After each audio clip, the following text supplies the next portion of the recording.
할렐루야. 저는 오늘 시편 16편 11절 말씀을 가지고 여러분들과 잠시 은혜를 나누고자 합니다. 주께서 생명의 길로 내게 보이시리니 주의 앞에는 기쁨이 있고 충만하고 주의 우편에는 영원한 즐거움이 있나이다. 요즘 우리 주변을 보면 불평과 불만에 가득 찬 사람들을 많이 보게 됩니다. 옛 속담에 잘 되면 내 탓이고 안 되면 못 되면 조상 탓이라는 말도 있듯이 사람들은 쉽게 부모를 원망하고 또한 이웃을 원망하고 사회를 원망하고 하나님을 원망합니다. 이렇게 매사를 부정적으로 보면 생활에 즐거움이 없게 됩니다. 그러나 마음의 즐거움을 가지면 밝고 환해집니다. 하나님께서는 데살로니가 전서 5장 16절 말씀에 항상 기뻐하라, 쉬지 말고 기도하라, 범사에 감사하라. 이는 그리스도 예수 안에서 너희를 향하신 하나님의 뜻이라고 또 18장에 18절에 말씀하고 계십니다. 하나님께서는 기쁜 마음으로 찬송하고 감사하며 기쁨으로 생활하면 하나님께서는 우리의 마음의 소원을 들어주십니다. 우리가 불평불만한 것은 뭐든지 내 뜻대로 하려고 하는데 내 뜻대로 안 될 때 상대편을 원망하게 되고 그렇습니다. 그런데 내가 자아를 죽이고 자아를 내려놓고 내가 하고 싶은 거 있더라도 상대방의 의견을 존중해 주면은 모든 불협화음이 없어지는 것 같습니다. 그런데 사람들은 다 자기가 가장 잘한다고 생각합니다. 모든 것이 내가 해야 완벽하고 자기가 뭔가 해야지 본인이 보기에는 가장 완벽하지만 상대편에서 볼 때는 완벽하지 않을 수가 있습니다. 그렇기 때문에 서로의 하는 일들을 존중해주면 다툼이 없어지는 것 같습니다. 기쁨은 생활의 활력소이다. 삶의 원동력입니다. 이 세상에는 가장 귀한 것 중에 하나가 기쁨입니다. 우리 마음에 기쁨의 샘이 마르지 않는 한 아무리 어려운 일이 있더라도 쉼 없이 일할 수 있습니다. 우리가 상대편을 위해서 음식을 장만하거나 자녀를 위해서 아니면 배우자를 위해서 맛있는 음식을 준비해 갖고 그것을 먹기를 바라는데 그것을 그냥 쳐다보지도 않고 한다면 음식을 만든 사람이 서운하겠죠. 그러니까 우리는 내 생각보다 상대편의 생각을 먼저 하면 다툼이 없어지는 것 같습니다. 기쁨은 생활의 활력소이다. 삶의 원동력입니다. 이 세상에는 가장 귀한 것 중에 하나가 기쁨입니다. 우리 마음에 기쁨의 샘이 마르지 않는 한 아무리 어려운 일이 있더라도 쉼 없이 일할 수 있습니다. 기쁨은 우리로 하여금 불평이나 짜증을 느끼지 않고 모든 일에 감사할 수 있게 됩니다. 이러므로 기쁨은 인생의 모든 역경을 물리치고 창조적인 삶을 살게 해주는 위대한 근원이 됩니다. 항상 기뻐하고 또 기뻐하는 감사의 삶을 살도록 합시다. 그러면 세상은 우리의 마음처럼 아름답게 변하여 갈 것입니다. 우리가 미소 지을 때 표정은 그 사람의 오랜 마음가짐이 만들어내는 예술입니다. 니체가 크리스찬을 비난할 때 그들이 만일 구원받은 사람들이라면 좀 더 밝은 표정을 보였어야 한다고 했습니다. 불평불만으로 사는 사람은 얼굴이 그것을 나타내고 늘 자족한 마음으로 사는 사람은 그것이 얼굴에 나타나지 않을 수가 없습니다. 그래서 카네기는 다음과 같이 말했습니다. 이것은 별로 소비되는 것이 없고 우리가 미소를 짓는 것은 소비되는 것이 없다고 했습니다. 미소도 밝은 웃음이 있죠. 파한 데서 또 밝은 웃음이 있는데 빈정거리는 웃음이 있죠. 그러니까 표정에서도 엄청난 많은 말들을 하더라고요. 그러니까 내가 밝게 웃어주면은 상대편도 아, 저 사람이 나한테 그래도 좋은 감정을 갖고 있구나 이렇게 생각을 해요. 우리가 보면은 돈을 웃음을 가지는 것은 별로 이렇게 물질이 들어가지 않습니다. 저의 닉네임을 만들어 준 사람은 스토리를 하면서 저보다 10살 어린 여자분이었어요.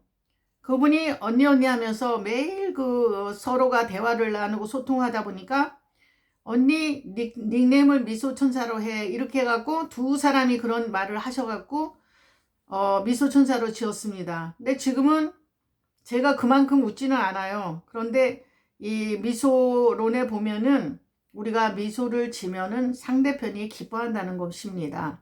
그리고 나 자신도 기뻐지고요. 그래서 카네기가 말했듯이 이것은 별로 소비되는 것이 없고 건설하는 것은 많으며 이것을 주는 사람에게 해롭지 않고 받는 사람에게는 기쁨이 넘치며 상대편이 웃어주면 기쁘죠. 짧은 인생으로부터 생겨나서 그 기억은 길이길이 있으며 이것 없이 참으로 부자가 될 사람이 없으며 늘 많은 것을 가지고도 인상을 찡그리고 그러면은 그 사람하고 같이 만나는 게 부담스럽고 그 사람하고 식사하는 게 부담스럽고 그 사람하고 만난다고 하면 차 마시는 것도 싫고 그렇죠. 근데 좋아하는 사람은 벌써 내가 만나러 가기 전부터 내 영이 즐거워지잖아요. 마찬가지입니다. 그래서 내가 상대편이 나를 보고 웃으면 내가 기쁘듯이 나도 상대편을 보고 많이 미소를 지어줘야 될 것 같습니다. 이것을 가지고서 정말 가난한 사람은 없습니다. 이것은 가정의 행복을 더하며 사업의 호의를 찾게 되며 친구의 사이를 더욱 가깝게 하고 피곤한 자에게 휴식이 되며 실망한 자의 소망이 되며 우는 자의 의로이고 인간의 독을 해독하는 제거하는 해독제입니다. 그러면서 또 이것은 살 수도 없고 벌 수도 없고 꿀 수도 없고 도둑질할 수도 없는 것이다. 우리가 웃는 미소는 돈을 준다고 웃어지는 것이 아닙니다.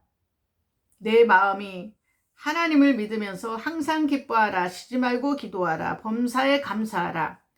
이는 그리스도 예수 안에서 우리를 향하신 하나님의 뜻이라고 했기 때문에 하나님이 뜻이기 때문에 우리는 웃어야 되고 기뻐해야 됩니다. 기뻐하다 보면 병도 많이 없어집니다.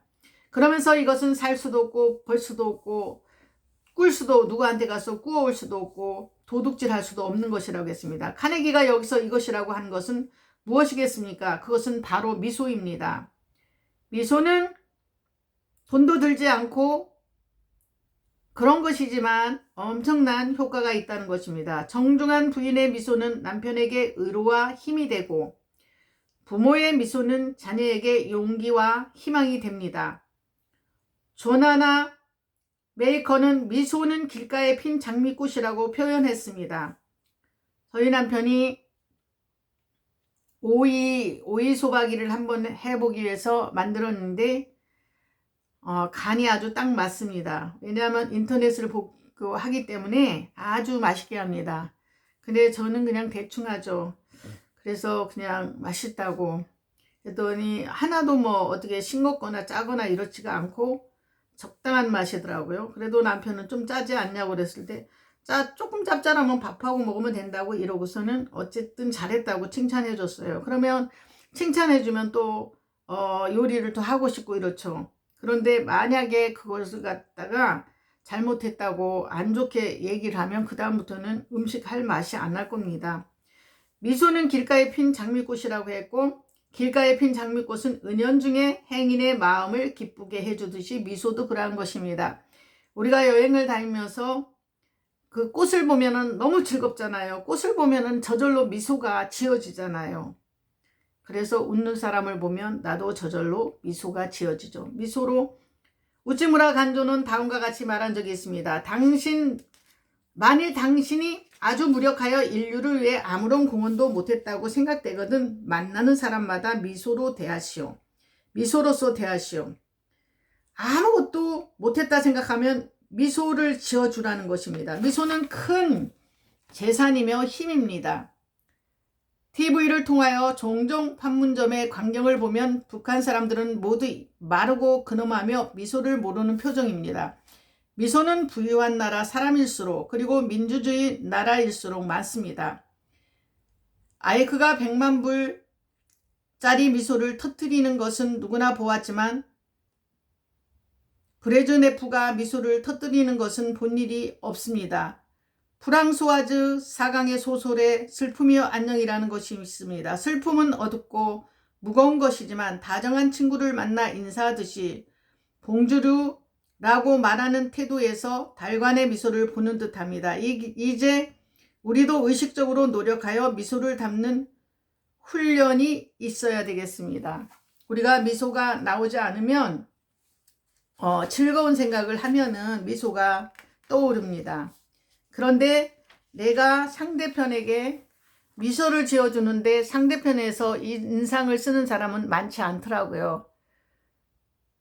내가 무엇을 했을 때 상대편에서 칭찬해주면 나도 그 사람을 칭찬해주잖아요. 우리가 뭐 카톡이 됐든 스토리가 됐든 뭐가 됐든 간에 상대편이 칭찬해주면 나도 그 사람을 칭찬해주게 되잖아요. 그런데 칭찬은 엄청 인색해갖고 안 해주고 자기만 받을 생각을 하면 그것도 또 문제가 있죠. 그래서 칭찬도 돈 드는 거 아닌데 또 칭찬은 너무 남발하면은 그것이 가식이 되죠. 그래서 적정한 선에서 하는 것이 좋은 것 같습니다. 미소는 우리가 많이 지을수록 좋은 것 같습니다.